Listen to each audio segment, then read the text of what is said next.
Gracias por venir. Vamos a dar comienzo a la charla. Y bueno, primero, yo soy Carlos Dolf, presidente de la Asociación Republicana del Poble, de aquí de Alboraya.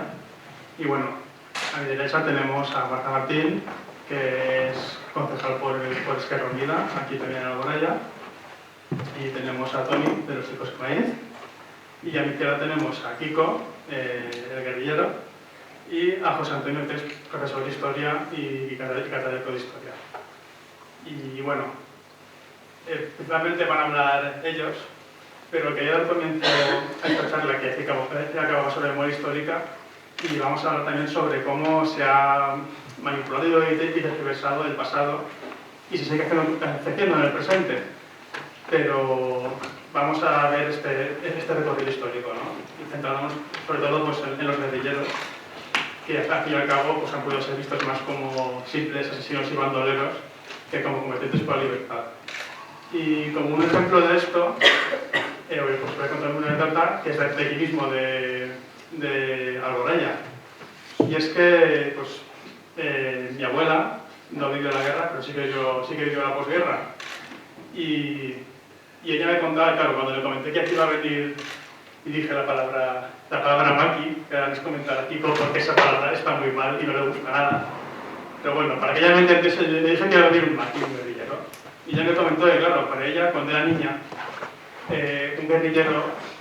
un maqui, no sabía muy bien si era una persona muy mala o si era un monstruo. Y había una especie de criatura que acechaba en los caminos para niños para secuestrarlos o quitarles la sangre. Y claro, esto es un ejemplo de cómo, lo lejos que ha llegado la manipulación, que es casi ridículo, ¿no? Todo el tema este de que los rojos tienen cuernos y pezuñas, pero la gente realmente llegó a creer eso. Hoy en día ya no hablamos de cuernos y pezuñas, pero seguimos teniendo esta demonización, al fin y al cabo, de la gente de izquierdas. Y bueno, para hablar sobre memoria histórica y sobre la actividad de su partido con de memoria histórica, tenemos la palabra a Marta Martín. Bien, como he dicho antes, estos actos son muy necesarios. Y lo son porque, bueno, pues vivimos en una democracia. Pero ¿nuestra democracia está sana o está un poquito en la UCI? Yo diría que está un poquito en la UCI. Y está un poquito en la UCI porque si fuese realmente sana, si estuviese sana realmente, pues el gobierno local de Alicante, por ejemplo, no habría estado obligado a reponer el nombre de calles franquistas, repito, obligado, por una sentencia del Tribunal Superior de Justicia de aquí, de la comunidad, a petición del Partido Popular, evidentemente. Y repito, obligado a reponer el nombre de calles franquistas. También nos da una idea de cómo está la justicia en nuestro país. Si nuestra democracia estuviese sana, pues quizás la estatua del dictador de Franco, la estatua a caballo del dictador, no hubiese presidido la entrada del cuartel de militares de Zaragoza, la Academia de Militares, hasta el año 2006. Para tomar nota, de esa academia salen los mandos del Ejército y los mandos de la Guardia Civil. Ahí entran chavales de vuestra edad. Imaginaros qué tipo de formación se les puede dar si lo primero que se encuentran al llegar es la estatua del dictador a caballo. Si fuésemos una democracia auténtica, sana, pues el obispado de Callosa de Ensarriá no se habría opuesto, no se habría montado en cólera, el obispado, ante la decisión del equipo de gobierno del Ayuntamiento de Callosa, del PSOE, de Podemos, de Compromís, de Esquerra Unida, de retirar la cruz franquista que preside la Plaza de España de Callosa. Sin ir más lejos, aquí en Alboraya, pues llevamos 2 años insistiendo en la retirada de las placas franquistas que aún presiden nuestro municipio. Fue una moción aprobada en pleno, además fue una moción que fue puesta por los compañeros de Compromís y se aprobó. Llevamos 2 años con excusas. Y es que es más, el alcalde, nosotros hace unos meses pedimos que por lo menos se revisase la cruz franquista que preside el cementerio también. Y bueno, entraría dentro de los supuestos de la Ley de Memoria Histórica. y por desgracia no nos gustaría que estas cosas pasasen, pero pasan. El alcalde del PSOE de aquí de Alboraya nos afeó el gesto en un pleno diciéndonos que a Esquerra Unida de aquí de Alboraya solo nos preocupaban ese tipo de historias. No, por desgracia nos preocupan muchas historias más, como que los chavales del instituto tengan un instituto decente. Pero también nos preocupa que nuestro municipio esté libre de vestigios de la dictadura. Y bueno, yo le recuerdo que un tal Rodríguez Zapatero, que no sé si le sonará, el PSOE, aprobó una ley de memoria histórica. Y repito que si fuésemos una democracia sana, Miguel Hernández, nuestro Miguel Hernández, el poeta del pueblo, antifascista, republicano, de militancia comunista, pues no seguiría condenado a muerte. Miguel Hernández murió asesinado en la cárcel, murió por tuberculosis, pero lo dejaron morir. De hecho, Miguel Hernández no murió por una bala, se le reconoce como muerto por el franquismo. Pero a día de hoy, el Tribunal Constitucional no ha retirado una sentencia de muerte tras un juicio sumarísimo y viciado. Yo, bueno, pues la militancia que llevamos en Izquierda Unida, y desde Izquierda Unida tenemos evidentemente la conciencia clara de luchar por la memoria democrática y la memoria histórica de este país. Y porque nuestra democracia no es sana, personas como Kiko, que deberían ser tratadas como héroes, porque son héroes y heroínas, porque decidieron echarse al monte, dejándolo todo atrás, a luchar contra el dictador, a luchar contra la dictadura. Si nuestra democracia fuese sana, serían tratados como lo que realmente son, héroes, y no que a lo largo de la historia se les ha denostado hasta el punto de tratarlos y tildarlos como simples bandoleros. Pero es que es más, además, hay una cosa que a mí me da mucha rabia y me cabrea muchísimo, porque es la hipocresía. Nuestros jefes de Estado, reyes, cuando van a Francia, no tienen ningún problema en homenajear a estos héroes, que además lucharon también en Francia contra el fascismo en la Segunda Guerra Mundial. Y además homenajean a la republicana. Pero cuando están aquí, escupen sobre la memoria de nuestros héroes y sobre la memoria de la bandera. Repito, nosotros y nosotras desde Izquierda Unida tenemos clarísimo esa lucha por la memoria histórica, por la memoria democrática. Porque héroes como Kikos tienen que ser tratados como héroes. Porque la condena a Miguel Hernández tiene que ser anulada. Porque somos el segundo país del mundo que más fosas comunes tiene, más de 100.000, donde yacen asesinados y asesinadas aquellos y aquellas que lucharon por la libertad, la democracia y la paz en este país. Seguimos luchando para que sean reparados. Porque vamos a seguir luchando, por mucho que a algunos les moleste, para que nuestros municipios estén libres de vestigios de la dictadura. Porque queremos municipios libres de símbolos fascistas. Queremos calles y barrios libres de simbología fascista. Porque la ley de amnistía, esta de 1977, que amnistió a fascistas como Carrero Blanco y torturadores, porque es un fascista y un torturador, Carrero Blanco, pues ha de ser retirada. Y por eso seguimos trabajando. Y es que no es que lo diga Izquierda Unida, es que lo dice la ONU. Lo dice el Comité de Derechos Humanos de la ONU. La ley de amnistía tiene que ser retirada para permitir que se juzguen todo lo que se hizo contra los derechos humanos durante la dictadura.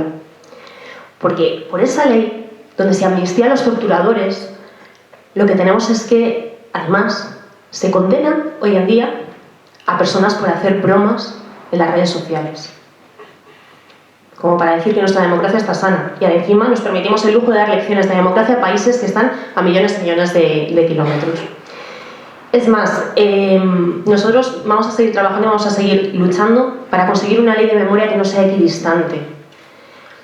Ahora se ha conseguido en el Parlamento andaluz, con los votos del PSOE, Podemos y de Izquierda Unida, el hacer una ley de memoria histórica que vincule la verdad al conocimiento. ¿Y por qué ha de vincular la ley de memoria histórica la verdad al conocimiento y ahora no lo hace? Porque seguro que vosotros, si no tenéis la suerte de contar con profesores como es José Antonio, pues a lo mejor algún día os encontráis en los libros que os dicen que Lorca murió. ¿Murió de una gripe? No, Lorca fue asesinado. Fue asesinado por un tiro y fue asesinado porque era republicano y homosexual. Por lo tanto, tenemos que conseguir que eso no caiga en indiferencia. Y me alegra mucho ver la media edad de la charla, porque sois vosotros y vosotras los que tenéis que ayudar a que esto no caiga en la indiferencia. Porque si esto cae en indiferencia, caerá en el olvido y no nos podemos permitir. No nos podemos permitir que sus nombres se borren de la historia. Muchas gracias.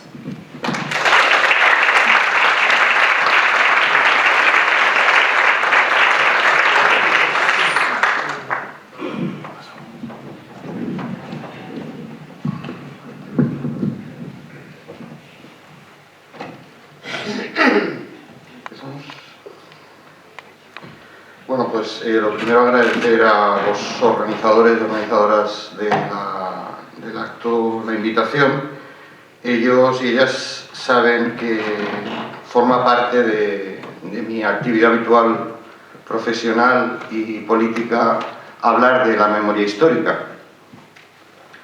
Primero porque considero que es imprescindible, a través de la educación, poder trasladar al alumnado los conocimientos, las referencias históricas sobre los acontecimientos que vamos a tratar en la mesa hoy. Les corresponde, como ciudadanos del futuro, perdonar la voz cascada, pero es que la tengo cascada, es un problema profesional. Y también porque, aparte de la educación, porque considero que, como se estaba diciendo, es un tema pendiente. Es un tema pendiente que no se resuelve con una ley, sino que se resuelve con una ley en la medida que haga un reconocimiento en la línea de lo que se estaba diciendo, un reconocimiento a los héroes, a la resistencia antifranquista, no solo de aquella época, del primer franquismo, sino a la resistencia antifranquista del último franquismo, donde también hubo muertos, también había torturados, etcétera, etcétera. Esa parte de la memoria prácticamente no existe en los libros de texto, prácticamente desaparece del currículum, de las programaciones escolares, y prácticamente no existe en las conversaciones en los pasillos de los centros educativos. Por tanto, es un deber profesional y es un deber moral, político, poder hablar de estas cosas. Tanto yo me encuentro perfectamente cómodo hablando de estas cuestiones y además considero que es mi deber. Para hablar del tema que nos ocupa, si os parece bien, yo me voy a centrar más, no me voy a extender mucho, porque creo que hay que escuchar especialmente, sin duda alguna, es a Kiko. Me voy a centrar más en el final de la guerra y el primer franquismo, los inicios del franquismo, para que intentemos ver un poco el contexto histórico. Hay que recordar que la llamada Guerra Civil Española acaba con la victoria del bando rebelde. Ellos se autoproclamaban los nacionales, el bando rebelde porque es el que se levantó en armas contra el gobierno legal de la República, que ganó la guerra con la ayuda indispensable de la Alemania nazi de Hitler y de la Italia fascista de Mussolini, a los cuales tenía un gran afecto él y todos sus partidarios y colaboradores.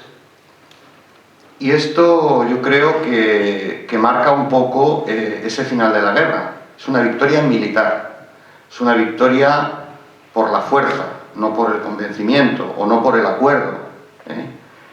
Es una victoria en la que Franco lo hizo de una forma muy pensada, intentó eliminar todo lo posible a los que habían representado la libertad, a los que habían representado la democracia popular durante la República, especialmente en esa última fase del Frente Popular.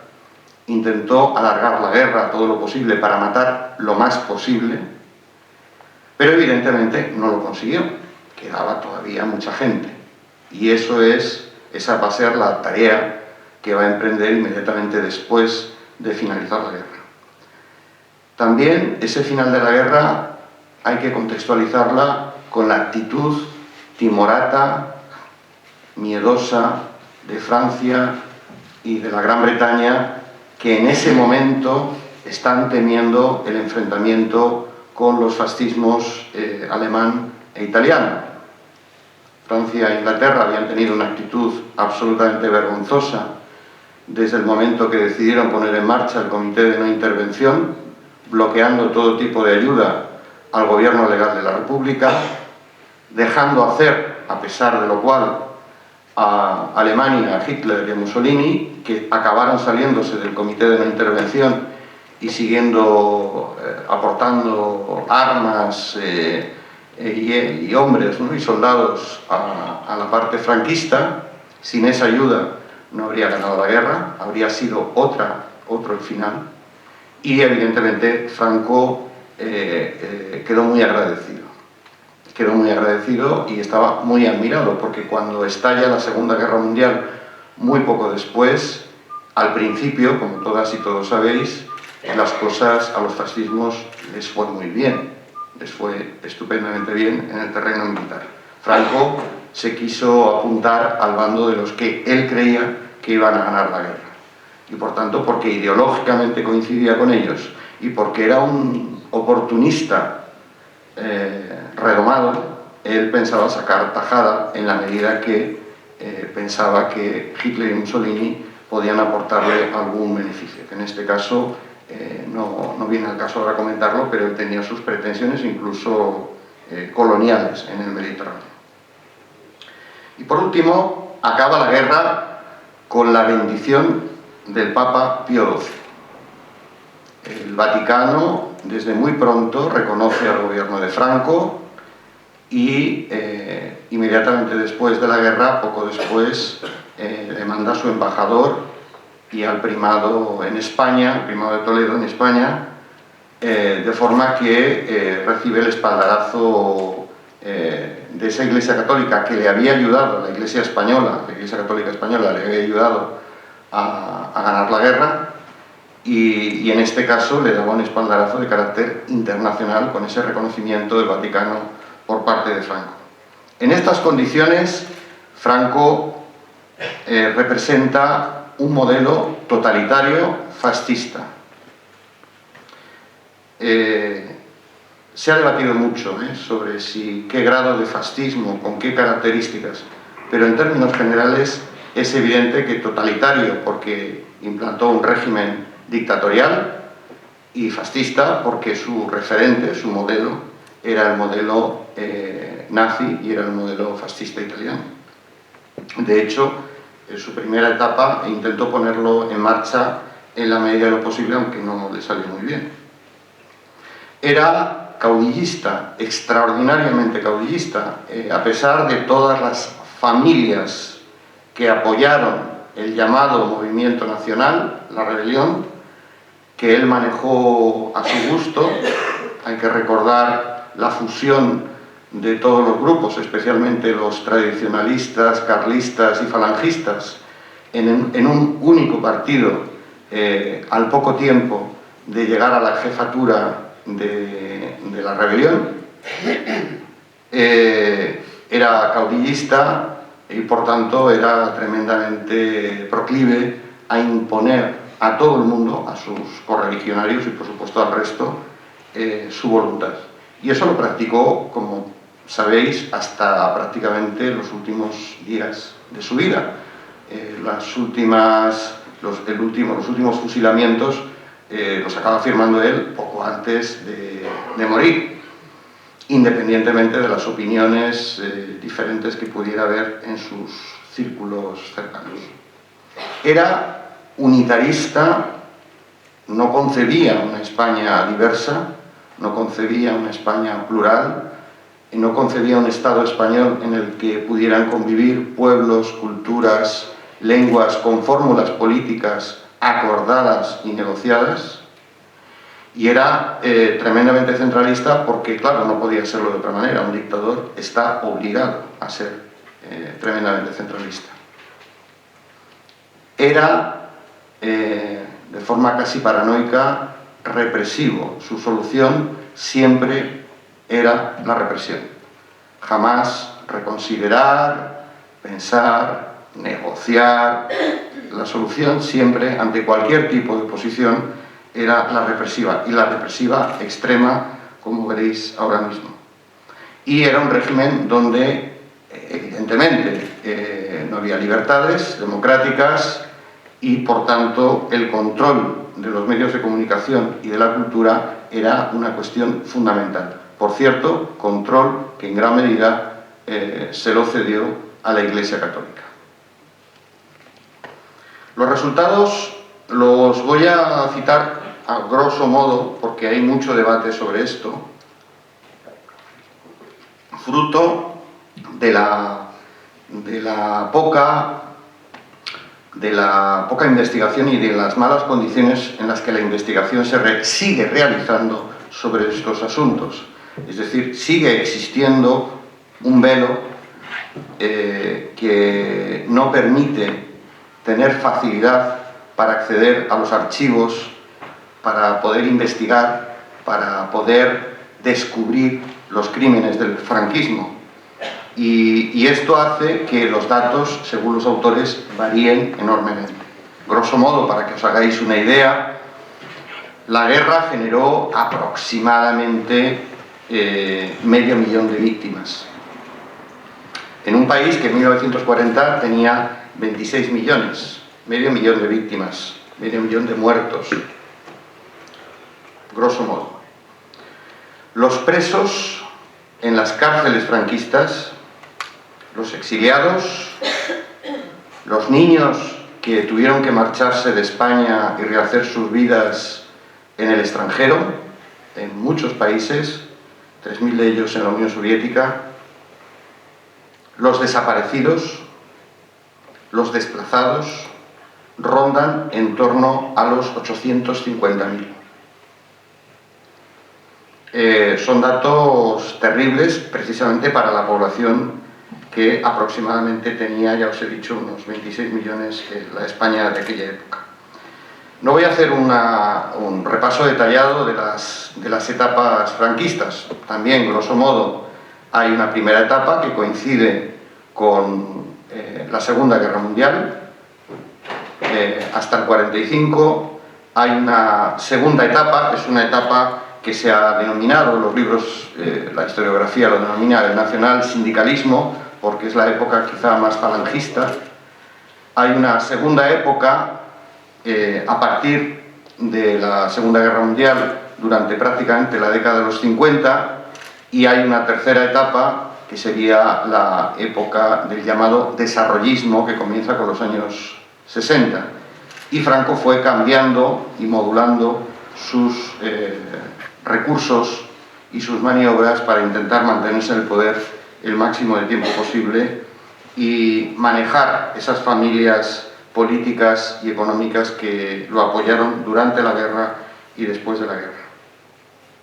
Cuando comienza esta primera etapa nacional sindicalista, inmediatamente después de la llamada Guerra Civil, yo quiero recordar la cantidad de leyes represivas que se pusieron en marcha, una durante la guerra, al final de la guerra, y otras inmediatamente después.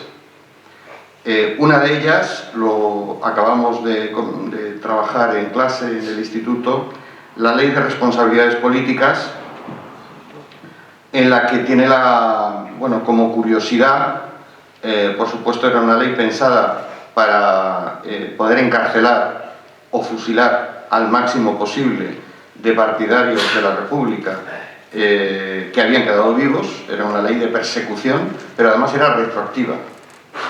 Esto jurídicamente es poco común. Retrotraerse al año 1934, la Revolución de Asturias, es un poco demencial, porque claro, ¿cómo se puede juzgar a alguien de hechos que todavía no estaban legislados y sobre los cuales a esa persona se le puede acusar, ¿no? La Ley de Seguridad del Estado, que fue también una ley para reforzar especialmente los aparatos represivos. La Ley de Represión de la Masonería y el Comunismo, los dos grandes fantasmas de Franco, los masones como representantes de alguna manera de una línea de pensamiento ilustrada, racionalista y democrática, y por supuesto el comunismo. En un comunismo que era muy laxo, porque abarcaba no solamente a los comunistas del Partido Comunista especialmente, sino en general a todas las tendencias de izquierda, incluidas también las anarquistas. Es decir, todo tipo de pensamiento de izquierda se entraba englobado dentro de esa persecución del comunismo.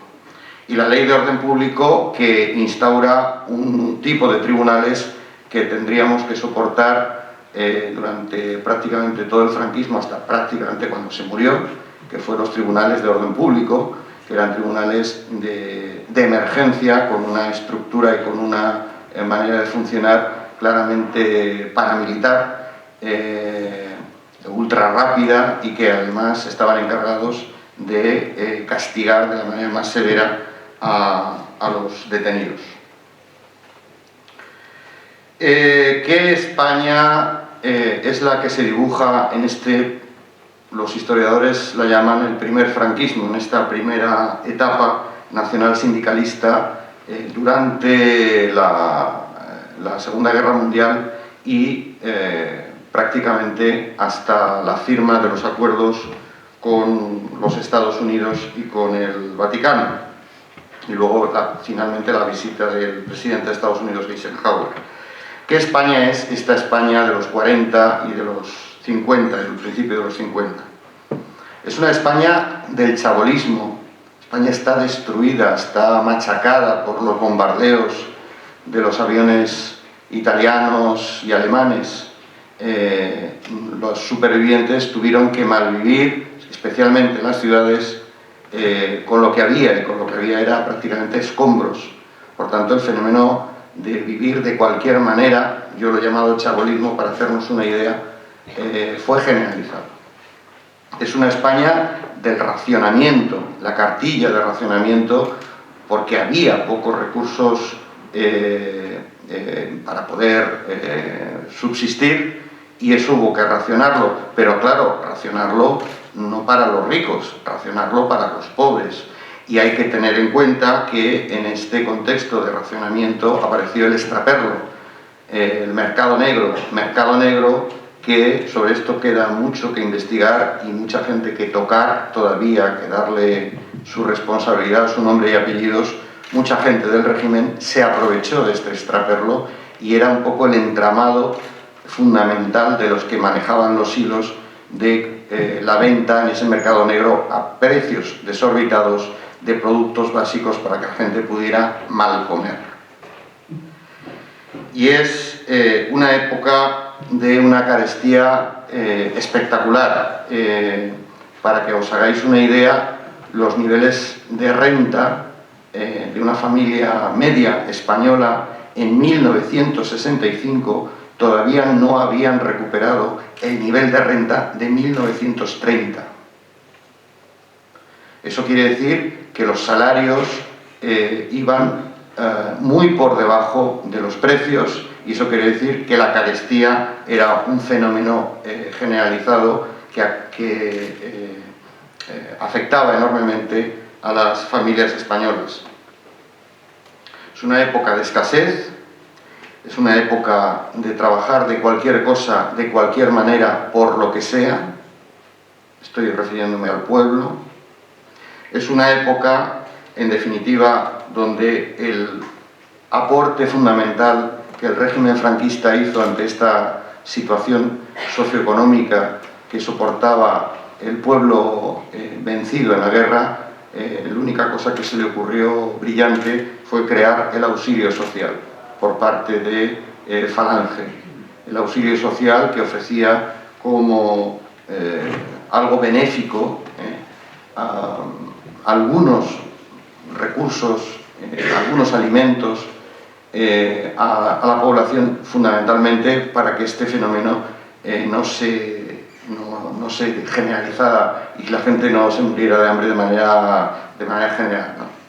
A pesar de lo cual, evidentemente, muchos de los muertos después del franquismo son el resultado de muertes, por un lado las muertes violentas, las muertes de la represión, pero también las muertes por enfermedad, por falta de atención mínima sanitaria, por una alimentación deficitaria, etcétera, etcétera. Me contaban en algunos de los actos que hemos ido al Cementerio General de Valencia cómo de esto, por ejemplo, hay muchos datos muy difíciles. Todavía hoy no podemos saber muy bien la cantidad de muertos, de enterrados, de cualquier manera en el Cementerio General de Valencia, que es el menos investigado. Sí, el de Paterna, pero bastante menos el de Valencia. me contaban cómo de entre los muertos que enterraban de cualquier forma en agujeros en el suelo, de los cuales todavía hoy se puede ver algo, todo lo que Rita Barberá no consiguió tapar de forma acelerada para que ese terreno no se removiera, todavía queda algo. Me comentaban cómo cuando llegaban los camiones de las cárceles había dos tipos de camiones, los que venían con las sacas, es decir, con la gente que sacaban de la cárcel para fusilarla en el cementerio. Todavía hoy quedan alguna pared con los repiqueteos de las balas, que enterraban en ese momento, inmediatamente, y los camiones que llegaban ya con los muertos, los sacaban de las cárceles para enterrarlos allí también. Es difícil saber cuántos de sacas, cuántos habían muerto por enfermedad, por malnutrición. Estamos hablando de cárceles atestadas, estamos hablando de reutilización de decenas de lugares donde se metía a los presos amontonados viviendo de cualquier manera. Bien, esta España, esta es la que con el paso del tiempo y después de la Guerra Mundial, en la que Franco intentó entrar negociando con Hitler y Hitler no le dejó. No es verdad la teoría de que Franco se negó a entrar en la guerra, fue al revés. Y de hecho finalmente consiguió enviar a la División Azul y además le pagó la factura que le debía a Hitler. El envío de alimentos cuando aquí se pasaba hambre y el envío de recursos naturales que podrían haber supuesto divisas para la riqueza nacional y que sin embargo fueron para pagar los aviones, las bombas que destruyeron Durango, Guernica, Madrid, Barcelona, Valencia, etcétera, etcétera, en minerales que utilizó la industria de guerra alemana durante la guerra. Cuando pasa la etapa de la Segunda Guerra Mundial, Franco se recoloca, no sé si es una de sus características, cambiar de chaqueta y situarse, resituarse, y es cuando empieza a modular el tono fascista que había utilizado durante ese periodo, y aunque todavía hubo intentos de instaurar un modelo bastante parecido al fascismo, con un aparato del Estado muy fuerte, con una industria no estatal, no pública, sino estatal del Estado, siguiendo el modelo fascista, intentando ser supuestamente autosuficientes, cuando todo aquello no funcionó, y viendo además que las cosas se ponían feas por la condena de la ONU al régimen de Franco, etc., entró a negociar directamente con los ganadores, y especialmente el gran ganador, los Estados Unidos de América, que finalmente acabaron con la firma del tratado, con el acuerdo con los Estados Unidos y con el Vaticano. Ese fue el pistoletazo de salida para la proyección internacional de la España franquista, su inserción poco después en la Organización de las Naciones Unidas, en los organismos internacionales económicos, en el Fondo Monetario Internacional, etc., y el inicio de una etapa que finalmente acabó con el cambio de todo el equipo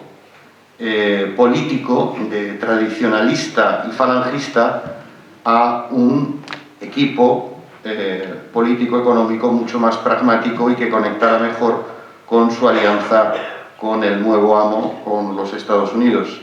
Esa etapa es la etapa del desarrollismo, es la etapa de los tecnócratas, es la etapa del Opus Dei, y es la etapa de una, ya digo, modulación de los símbolos fascistas. Es cuando sale la ley del movimiento nacional, Falange, Feti de las Cons, empieza a meterse en los cajones y se intenta aparentar un cierto sistema más o menos homologable a lo que había en el resto del mundo, con lo que Franco llamaba la democracia orgánica. Para finalizar, en este recorrido súper rápido que he intentado hacer del franquismo, quiero recordar, como he dicho antes, la lucha continuó durante mucho tiempo. Continuó en las fábricas, ya desde los años 50 se producen un resurgir del movimiento obrero importante. Había habido conatos anteriormente, pero empieza a organizarse más. El liderazgo comunista en esta reorganización del movimiento obrero fue fundamental, fue esencial. La lucha continuaba en las montañas con el movimiento guerrillero antifranquista, evidentemente a partir del año 48, como ya nos contará Kiko, en retirada, que es cuando se decide la retirada, la evacuación, aunque no todos lo harán, y recordaréis, o nos recordará Kiko, cómo todavía había guerrilleros en los años 60, creo recordar que los últimos en el 65. Todavía en el 75 hubo uno que se entregó, con 65 años se entregó a la Guardia Civil, ¿no? Y quiero recordar la lucha antifranquista de los que, de una u otra manera, desde la línea libertaria, desde la línea comunista, desde el movimiento obrero, desde el movimiento estudiantil, que fue muy importante en aquella época, se fue reorganizando la resistencia al franquismo poco a poco de otra manera. Y esa resistencia al franquismo, en el último franquismo, en el tardo franquismo, fue el que nos situó en un escenario diferente que se precipitó con la muerte del dictador. Lo que pasó después de la muerte del dictador, la llamada transición, lo que pasó después, supongo que sería objeto de otra charla y seguramente objeto de múltiples valoraciones. Gracias.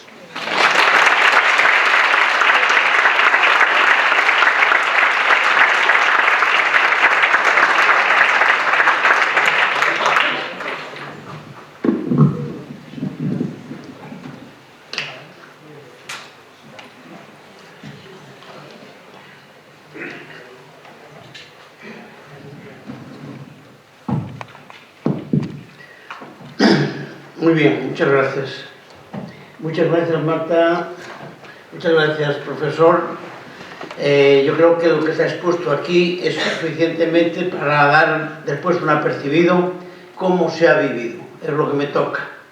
Cómo lo he vivido. Cómo lo he vivido con la sociedad española, por supuesto. No lo he vivido solo. Desgraciadamente lo he vivido acompañado. Yo soy un niño de esa época trágica, ya un poco niño maduro, en 1936, porque yo fui de los niños que participaron en las primeras escuelas laicas proclamadas por la República, la Segunda República, en donde había maestros que no solamente enseñaban lo que era clásico, mucha mística y a lo mejor pocas matemáticas, porque tampoco les necesitaban mucho, les parecía que no se necesitaban. Este maestro tenía una concepción, una pedagogía moderna, republicana, y acompañaba a toda la enseñanza normal ese otro aspecto que da al niño aspiraciones a, cuando sea mayor, saber vivir en sociedad, tener ética, tener compañerismo, saber que está en un colectivo, amar a los demás. Conceptos que son fundamentales, que si estuvieran arraigados en la sociedad en condiciones, pues a lo mejor esos intentos de querer confrontar unos ciudadanos con otros no podrían conseguirlo. Pero muchas veces la ignorancia pues lleva justamente a también tener soportes para injusticias como la que hemos vivido en este país. España vivía en el año 1930 con un 50% de analfabetismo. Daros cuenta que el proclamar de construir 10.000 escuelas y más maestros enseñantes era una revolución para aquel pueblo. Porque muchas veces subestimamos la época histórica en que se producen los acontecimientos Y no es lo mismo, por ejemplo, ese gesto en 1930 como en el 2017. Es otra cuestión. Aquí hay otras necesidades, no aquellas. Pero si cumplieran con el mismo ímpetu democrático que se estaba cumpliendo aquello, hoy estamos haciendo una revolución también aquí para cubrir las necesidades y no estar en una sociedad tan compleja que, aunque tengamos buenas intenciones de que somos libres y de que, bueno, que disponemos de la posibilidad de hacer lo que no hacíamos con Franco, por supuesto, pero que eso es muy relativo para lo que necesita la sociedad y cada individuo. En fin, yo viví aquellos momentos. Y viví aquellos momentos también paralelamente en ese concepto ya del compromiso, porque yo soy de una región minera, en donde hubo la huelga revolucionaria de Asturias, dicen Asturias y León, aquella zona, y tenía una madre republicana que se implicó ya en aquella revolución, con aquel movimiento, y mi padre, igual, pero sobre todo mi madre, que hacía parte de esas mujeres que habían quitado el velo de la época anterior a la República y que asumían su propia liberación, creando asociaciones de mujeres libres, creando centros culturales, al mismo paralelo que se estaban creando sindicatos en todos los pueblos, en todos los lugares, y ateneos, algo rompiendo con aquel pasado oscurantista y que no daba perspectivas a la sociedad. Y yo, niño, en ese momento, observo, como un niño, claro, yo después asimilo más tarde, pero sin embargo me entusiasma. Y me entusiasma cuando en casa de mis padres, aquellos perseguidos del 34, muchos torturados, pues me hablaban claramente de cuáles eran sus propósitos, cuál era la causa, no solamente el dolor, cuál era la causa que les había llevado a eso. Y todo eso para mí fue forjándome. Y cuando viene el 36, que hay las elecciones del Frente Popular, pues claro, yo soy con los niños de mi pueblo, que habíamos sido compañeros allí en aquella escuela y que estábamos organizados a nuestra manera, como jóvenes, como niños, de 9 años, 11 años cuando está en la guerra, pues nosotros automáticamente esas elecciones somos protagonistas también en el orden de la publicidad, de la propaganda y de la clase. Bueno, todo eso fue una experiencia que más tarde va sacando las consecuencias. Una gran alegría en 1936, sobre todo cuando triunfa el Frente Popular. Aquello era una fiesta de todo el mundo, porque era la mayoría que había votado el Frente Popular. Pero esa mayoría allí, duró muy poco. Duró porque el día 18 de julio del 36, las fuerzas fascistas aplastan ya toda la resistencia que había, no había armas, era una resistencia simplemente simbólica, ¿no? Y entonces automáticamente allí se empieza el momento del terror. La muerte como mensaje, no hay otra cosa, la pistola era lo que hablaba. Se llenan las carreteras, las cunetas, las casas, las calles de muertos. Y un niño contempla eso. Con ya lo que tenía, más o menos, el poco conocimiento, ahí me declaro rebelde. Con los otros niños de mi pueblo, había otros, éramos la mayoría. Y a partir de ahí, lo que ahora hablan de los desaparecidos, claro, están las cunetas sin nombre y abandonados, esos son los desaparecidos. Esos desaparecidos. El que se salvó de esa primera masacre se ha convertido en resistente. Se oculta en el primer momento, no había muchas armas, hasta que se consiguen las armas y se consigue ya hacer la resistencia. Lo mismo que en los frentes en Madrid y en Andalucía y en otros lugares se establece que van voluntarios, hombres y mujeres, al frente a defender lo suyo, a defender la República. Aquellos mayores que salvaron a la muerte en el primer momento quieren también defender la República y se convierten en resistentes al franquismo. No se les ha dado el nombre en el primer momento, eran huidos, claro, huían, no había una estructura todavía muy anclada, pero eran muchos grupos que con el amparo de Asturias, que estaba cerca allí de la provincia de León, que allí se estableció el frente entre Asturias y León, pues ya automáticamente hubo contacto y se siguió la resistencia desde el interior, tanto en Galicia como en León, todo aquel periodo. Bueno, ese es el inicio de lo que se llamó más tarde movimiento guerrillero. Yo no voy a decir más aquí, ya os diré por qué. En ese proceso no intervienen estados mayores de ningún partido, aunque se barajó en Madrid por parte del Partido Comunista en un congreso en el 38, incluso Negrín hablaron que sería bueno organizar la resistencia, pero no se hizo de una manera de contacto con la República. Fue espontáneo y se autoorganizaron como han podido, porque allí era Frente Popular. Allí convergía comunistas, anarquistas, socialistas, todo tipo que estaba dispuesto a hacer la resistencia al franquismo.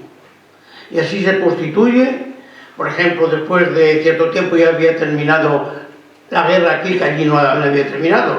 Allí ni empezó con la masacre, pero la guerra nunca ha terminado aquella zona, porque se siguió luchando. Y entonces, pues, en el año 42 se crea la primera organización estructurada de España como guerrilla. Se llama Federación de Guerrillas León-Galicia. Eso está en los libros de historia y, bueno, no hace falta que yo lo comente. Cuando se constituye esa agrupación, esa Federación de Guerrillas, tiene dos vertientes. Digo esto porque a lo mejor es bueno, porque muchas veces se simplifica lo que es la resistencia al franquismo, ¿no?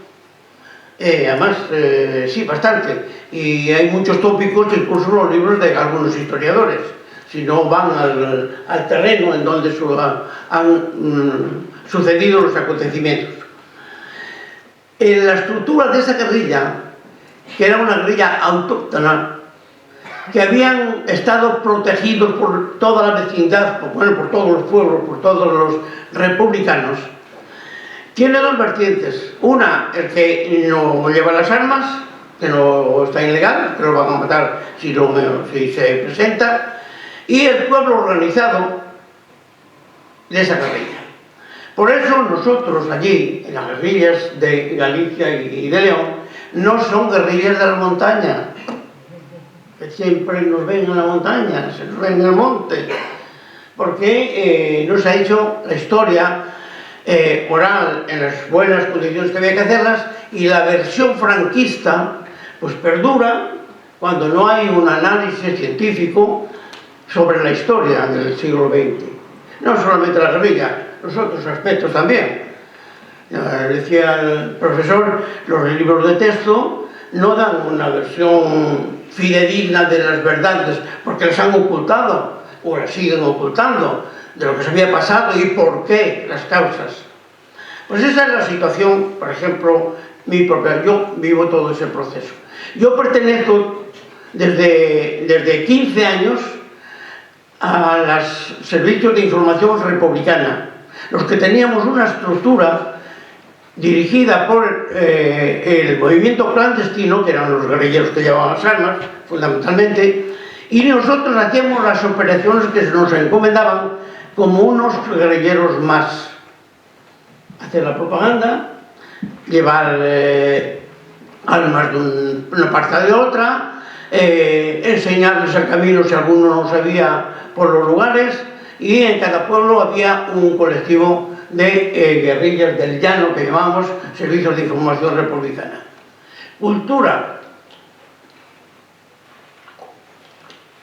Cultura democrática a fondo, porque emanábamos de aquel Frente Popular en donde la diversidad era lo que le daba contenido a la operación.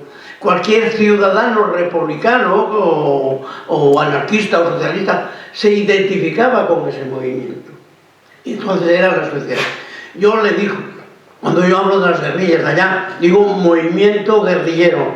porque tan guerrillero era la mujer que entregaba su vida, que no había cogido las armas, pero era en su casa, como un niño, como yo y otros de mi pueblo, no era solo, que también se prestaba y corría el mismo peligro. Allí la muerte siguió, allí no se paró en los primeros años, siguió hasta el 31, digo hasta el 51, y posteriormente hubo fusilamientos en los 75, o sea que el régimen, las esencias fascistas, decía el compañero anteriormente, de Franco, no necesita hacer mucha investigación para saber la hazaña que tenía con todo aquello que no era del fascismo. Y su emanación era fundamentalmente fascista, porque el fascismo como ideología es la aniquilación del contrario, es el asesinato como forma, y la falange, los pistoleros de la falange, en plena república, dedicaban ya el ajuste de cuentas a las gentes de izquierdas y no había otro mensaje más que ese. Entonces no tiene otro calificativo que fascista. El fascismo perdura en la mentalidad, en la cultura todavía de algunas gentes que no tienen las cosas claras. Estamos en una sociedad muy confusa, no nos engañemos. Hablemos del pasado, no solamente en el dolor, hablemos de los valores que es la cultura que tenemos que transmitir actualmente. Yo me dedico un poco a ir por los institutos porque me parece que la juventud es la que más necesita un mensaje de no contarle las batallas, pero contarle los valores.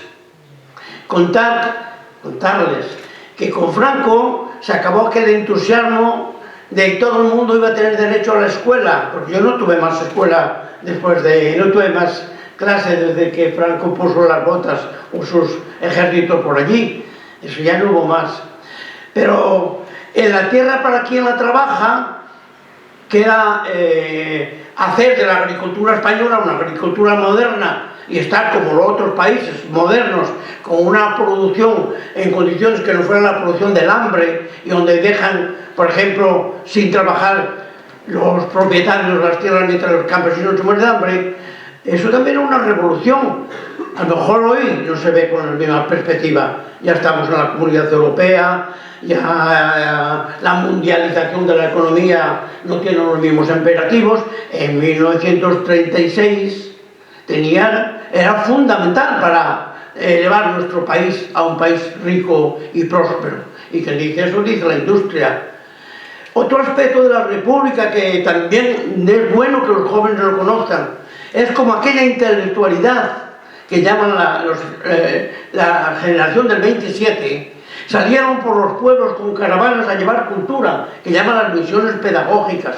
Eso es también una propiedad de España, que a mí me alegró mucho cuando un latinoamericano me encuentra, estábamos hablando de memoria democrática y tal, dice, yo también, siguiendo el ejemplo español, he practicado misiones pedagógicas en Uruguay.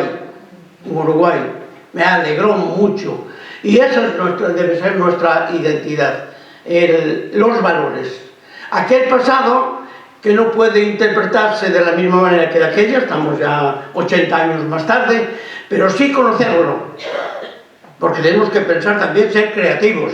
No vamos a repetir como papagayos lo que hicieron los de 1930, pero sí conocerlo para tener esa capacidad de creación y no ser pasivos. Una generación como la actual, muchas dificultades, a lo mejor desde el punto de vista psicológico peor que la mía en aquel momento. Si es pasivo, le organizan la vida y se la organizan muy mal, porque los intereses de ciertos sectores no tienen en cuenta ni el aspecto humano, ni el aspecto de derechos, ni el aspecto de nada. Y aquí vivimos un estado de derecho, se dice. Si repasamos, por ejemplo, todo lo que tenemos pendiente de vivir 40 años de dictadura, como decía nuestro profesor, la cantidad de muertos y miseria que hubo a partir de aquello, y condicionamiento de la sociedad, donde todavía el terror, el miedo, es un poco el cada día de mucha gente todavía.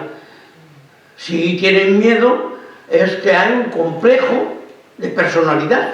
Y si tiene un complejo de personalidad, no puede ser activo para construir. Porque incluso la democracia, no la pintemos idílica.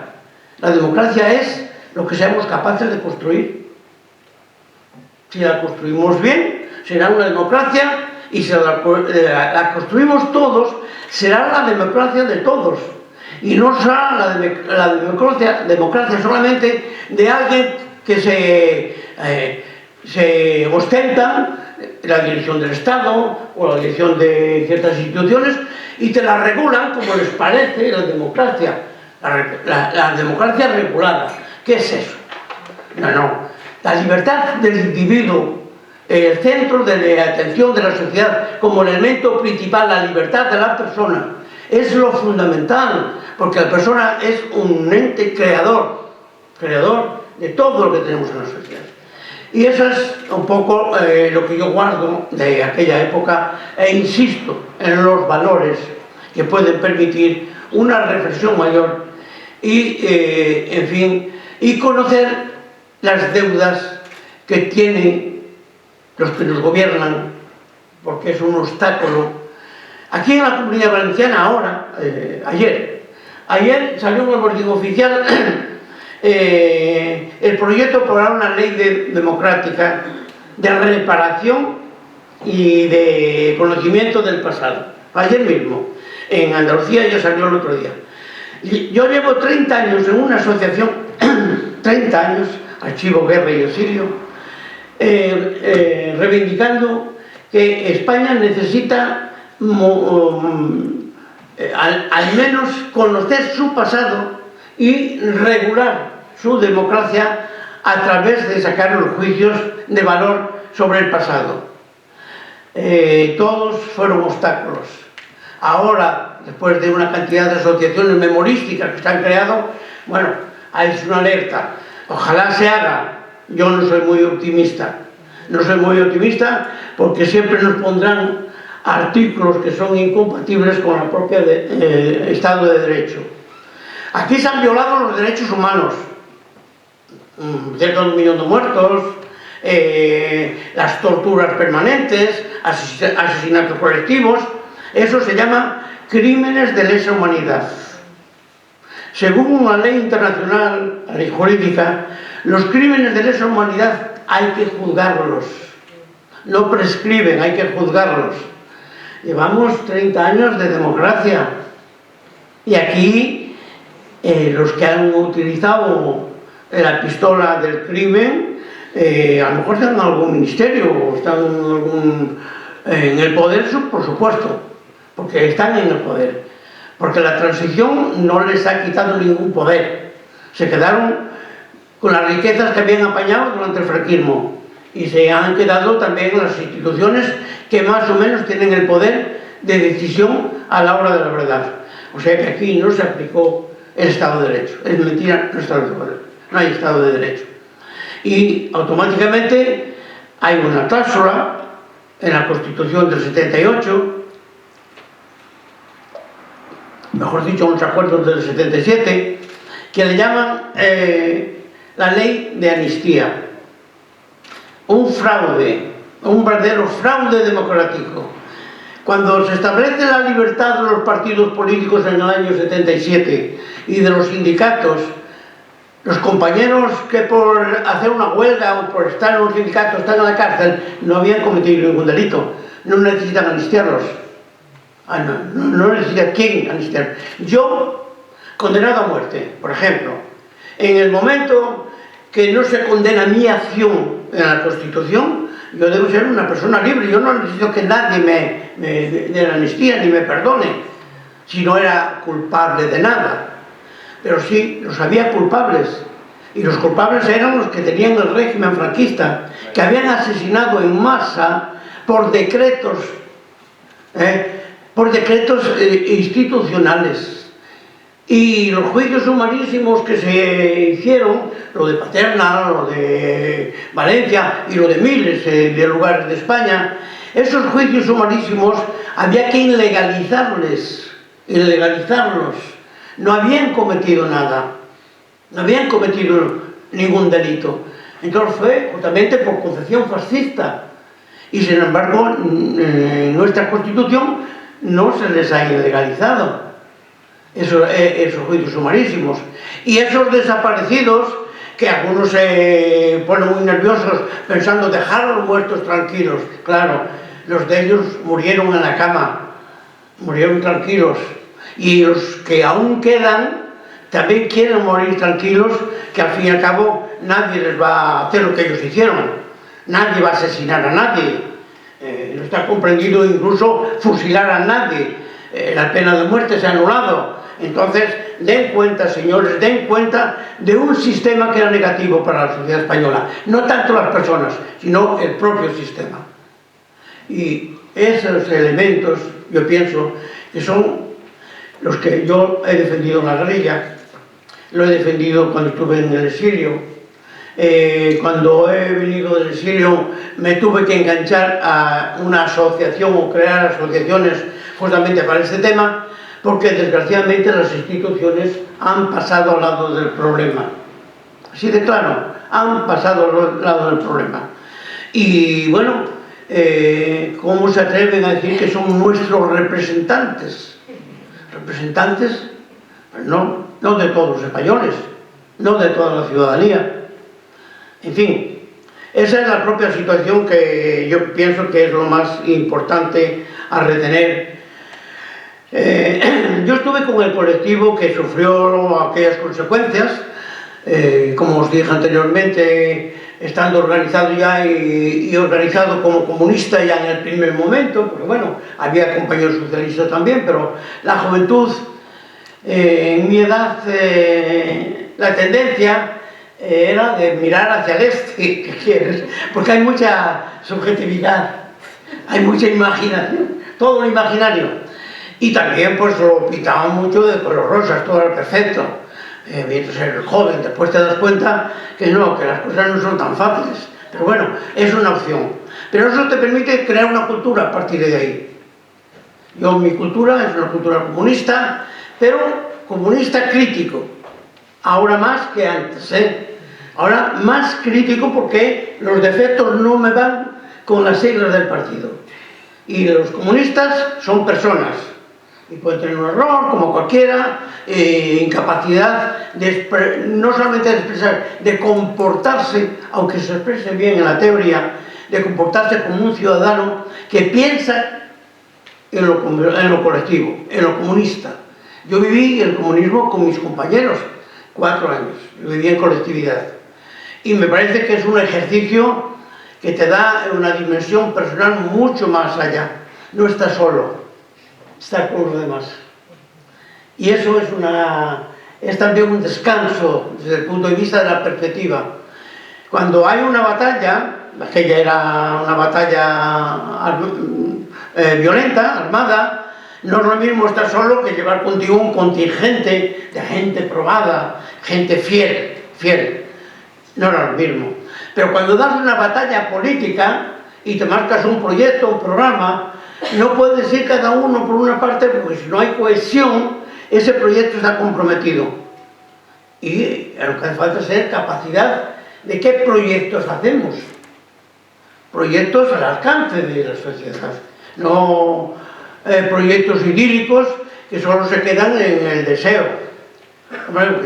Está bien tener la utopía. Yo me reivindico con utopía, en lo que no pierdo la perspectiva, pero debo de mirar al terreno que estoy, en el lugar en donde me encuentro, porque si no, entonces automáticamente no estoy a la altura del acometido para lo cual uno está dispuesto.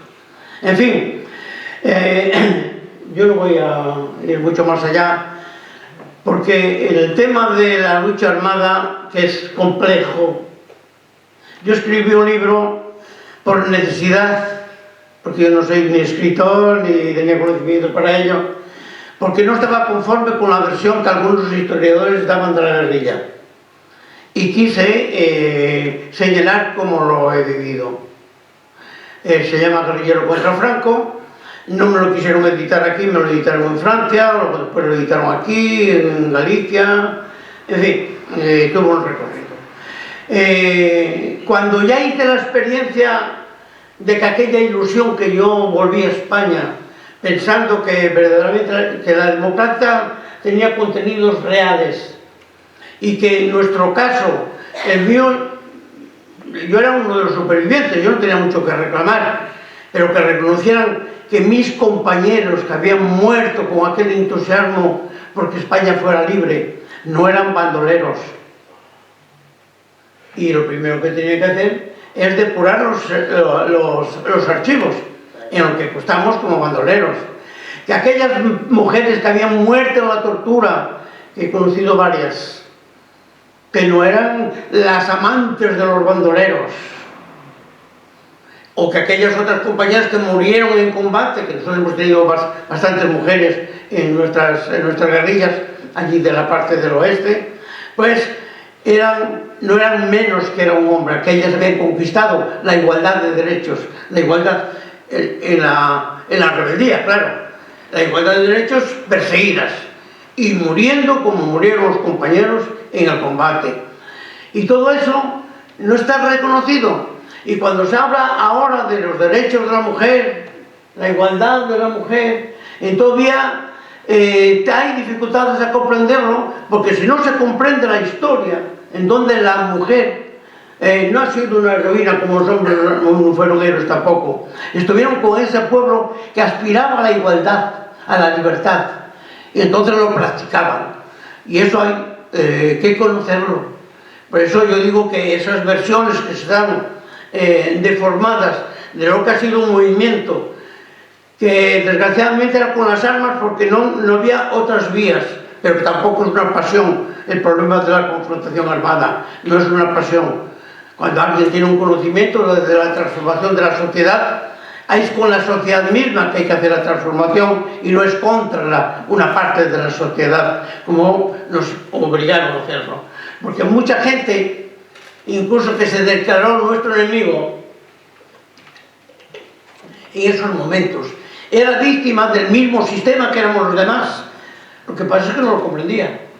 Entonces hay que buscar los canales que nos permitan la transmisión de los valores que defendemos, de cómo queremos, cómo concebimos la sociedad en armonía, en cooperación, luchando por sus propios intereses colectivos. Esa es la cuestión. Y ahí comprenderemos como en momentos históricos, como fue en aquel momento y como es ahora, la mujer jugó un papel fundamental.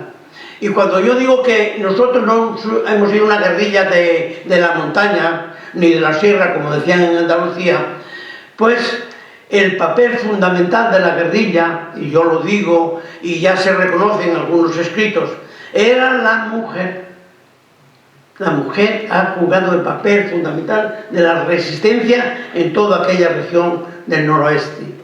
Y los niños, porque cuando nosotros estábamos en una casa, los ocultos estaban en la casa, allí todo el mundo cooperaba, desde el niño a la mujer, al abuelo, a quien estuviera en la casa. Y toda esa gente son resistentes al fascismo. Además, la resistencia no era solamente la resistencia armada, había otra resistencia. Hay un libro reciente de Ana Cabana, que es una escritora, algunos de vosotros lo conoceréis, que describe la lucha antifranquista en la sociedad gallega, sobre todo, que alguna vez coincide con la lucha armada, otras veces no, porque en Galicia por todo Galicia hubo lucha armada. Pero al mismo tiempo había lucha campesina o lucha ciudadana que se manifestaba de diferentes formas. O sea que en caso de que hubiera visto éxito, que no lo hubo, haber acabado con el franquismo, no era solamente de los guerrilleros que llevaban las armas, era del pueblo. La victoria era del pueblo. Por eso digo, no hay héroes. Yo tampoco, no hay héroes. La heroicidad es de un pueblo cuando comprende cuál es su misión histórica y es capaz de comprometerse. Yo creo que es lo fundamental. En fin, Aquí en la Comunidad Valenciana me han otorgado el premio Octubre del 2016, este año, por ser guerrillero. Para mí, bueno, es un reconocimiento. A mí ese premio no me va a resolver el problema mientras no haya una ley que enjuicie los crímenes de lesa humanidad. Pero bueno, es ya un reconocimiento. Hace 10 años era imposible, este año ya es posible. Hay que ir por esa vía en el orden de que hay que recuperar nuestra dignidad de ciudadanía y de gente democrática. Y automáticamente ese concepto que algunas veces se da en los programas que se dice participación ciudadana, que no sea simplemente participación ciudadana para dar el voto, que sea participación ciudadana también para hacer el ejercicio democrático y hagamos de este país un país más avanzado del que nos dejó el franquismo.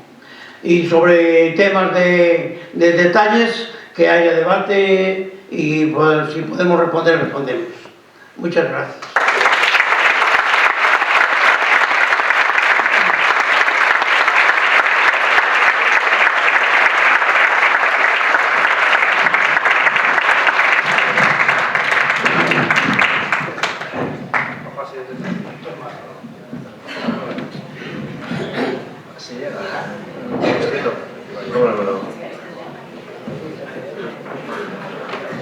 Así bien, perfecto.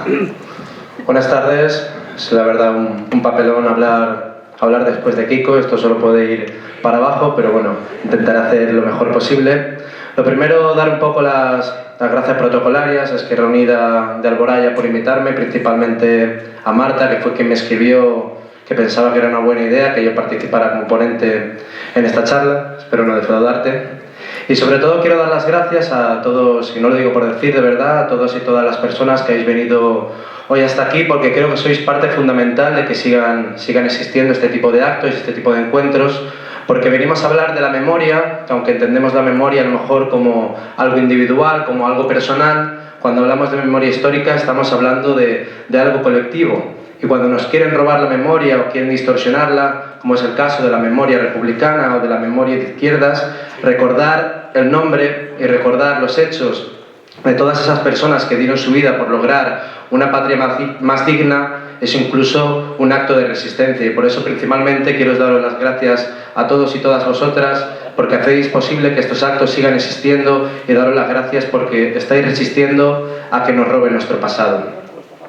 Por edad, dentro de los ponentes, al menos por el DNI pone soy el más joven, seguro que de espíritu estamos igual, pero soy la única persona de los tres, junto a ellos dos, claro, que he nacido en democracia y me toca hablar un poco de lo que vendría a ser el trabajo de la derecha y del régimen del 78 para borrar nuestro pasado más inmediato. No solo se trata de borrar y nuestros logros y nuestros nombres, también están ellos tratando de suavizar sus atrocidades e incluso son capaces de llegar a ensalzar una dictadura criminal como la franquista que tuvimos aquí 40 años. Y creo que el papel clave para lograr recordar nuestra memoria, recordarla como fue, está en la pedagogía y está en la educación, y por eso no deja de ser curioso o más bien sorprendente que el franquismo y la guerra civil, pues dentro de la educación secundaria obligatoria, no se dé o se dé muy levemente, se pasa un poco de puntillas sin darle una importancia mayor y que haya que esperar a estudios superiores o estudios incluso personales de cada uno en su casa para conocer la historia contemporánea, la historia más reciente de este país.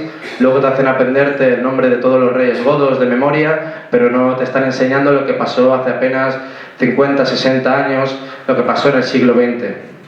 De hecho, en el 2011 salió un estudio en el que valoraban un poco los conocimientos de historia dentro de un grupo de alumnos de secundaria, nacidos entre el 88 y el 92, que fueron evaluados en un estudio que se llamaba Conflictos, la memoria de los alumnos de la Guerra Civil a la Transición. Pues el porcentaje de alumnos que tenían conocimientos básicos de lo que fue la contienda y lo que fue la dictadura no superaba el 10%.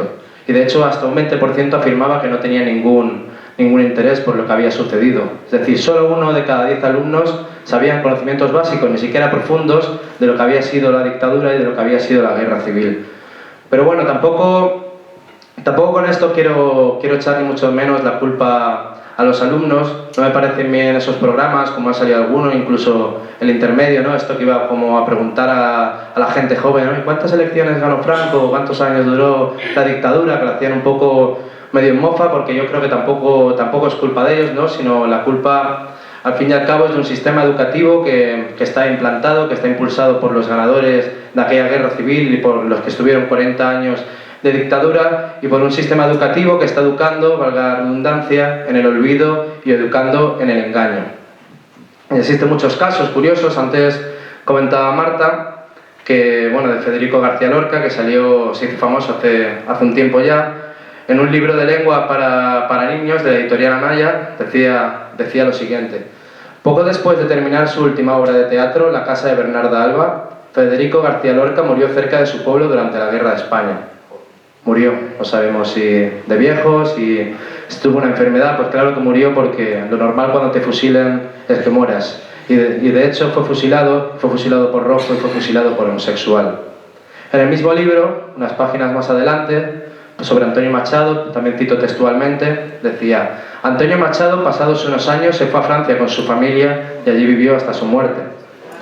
Supongo que se iría a ver la Torre Eiffel o a pasar sus últimos días a un pueblo francés. No dicen nada de que tuvo que huir de Barcelona poco antes de que el bando nacional ocupara la ciudad y que tuvo que huir para proteger su vida, una vida que lamentablemente perdió en el año 39, año que también perdimos la guerra.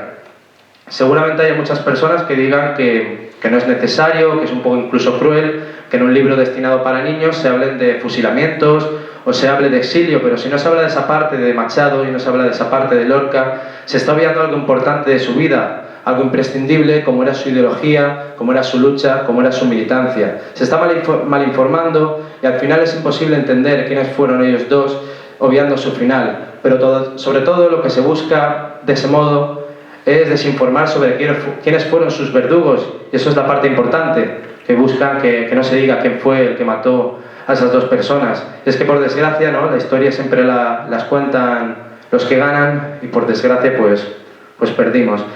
Y no solo en educación, también lo vemos en un asunto que está muy candente, como es el nombre de las calles o de los recintos públicos. Y hace ya un tiempo leo también un titular que decía que el Partido Popular retira el nombre de Teatro Rafael Alberti en un pueblo de Almería porque no representa al pueblo. Además, un concejal añade, que esto tiene un poco de sorna, que dice que es que todo tiene que tener nombre de personajes de izquierdas. Todas las calles, yo he aparcado ahí en la avenida Lenin, aquí al lado. Vamos, todo tiene nombre de izquierdas. Además, es curioso de Rafael Alberti, que es otro poeta de prestigio internacional, que en cualquier país de nuestro alrededor pues lo homenajearían como merece su figura, y aquí lo repudiamos simplemente porque era del bando, de nuestro bando, y quieren que se borre de nuestras memorias y no quieren que nuestros hijos y nuestros nietos conozcan.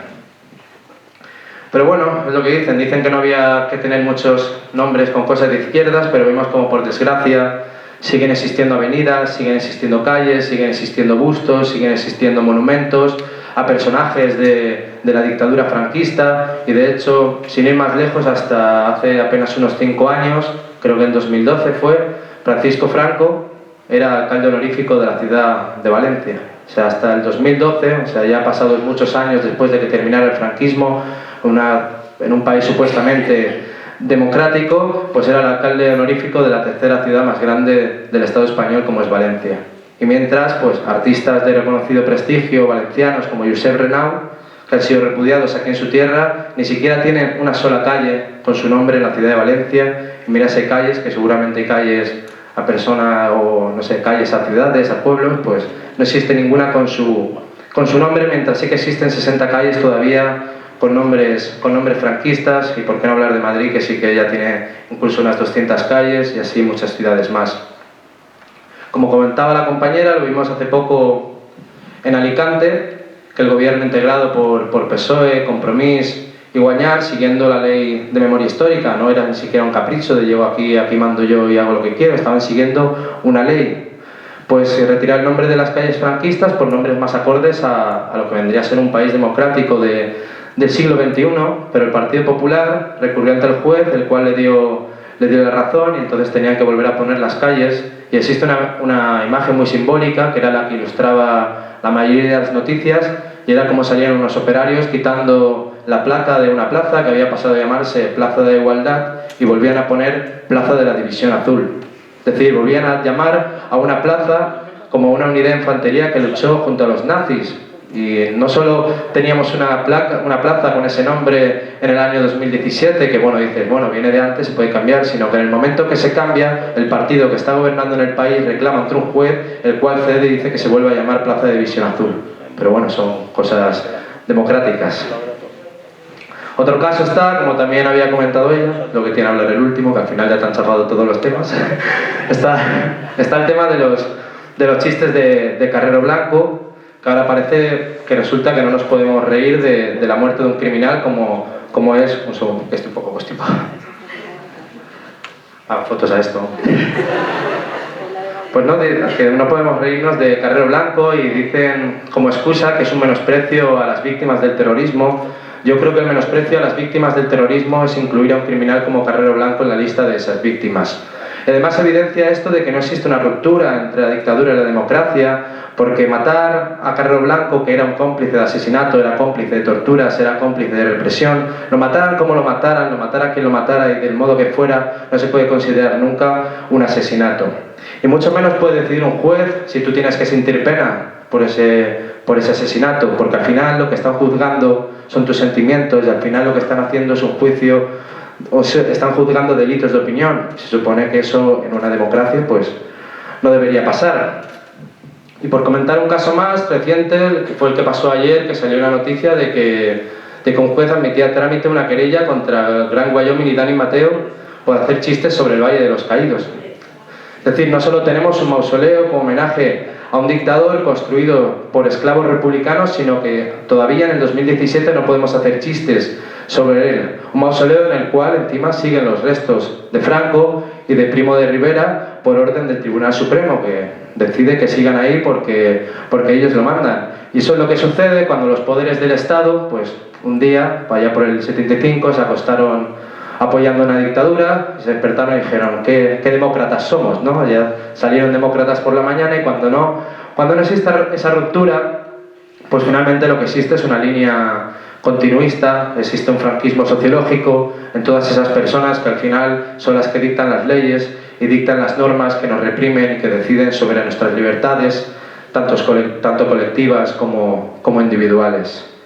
Y bueno, voy a ir terminando, que si queremos hacer un poco de debate al final se va a hacer tarde. Y bueno, eso sucede básicamente porque perdimos la guerra, pero también podemos decir que perdimos la transición, o bueno, más bien se puede decir que regalamos la transición y por ello los que salieron victoriosos de esas dos contiendas siguen escribiendo la historia a su antojo y reniegan y ocultan nuestra cultura, nuestros poetas, nuestros artistas, nuestros pintores, porque al fin y al cabo son nuestros, porque no se entendería tampoco un grupo como los Chicos del Maíz, como La Raíz o como Boicot, sin un Lorca o sin un Josep Renau.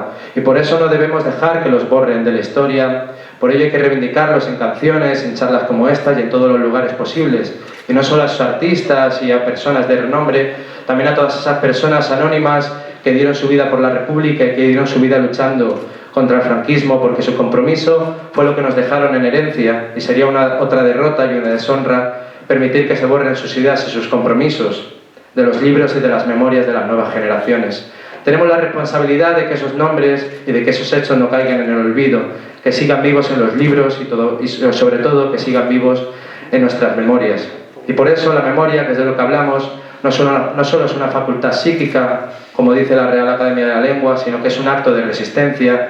Y cuando resistes y sabes por qué resistes, al final resistir es vencer y tarde o temprano, amigos y amigas, venceremos. Muchas gracias.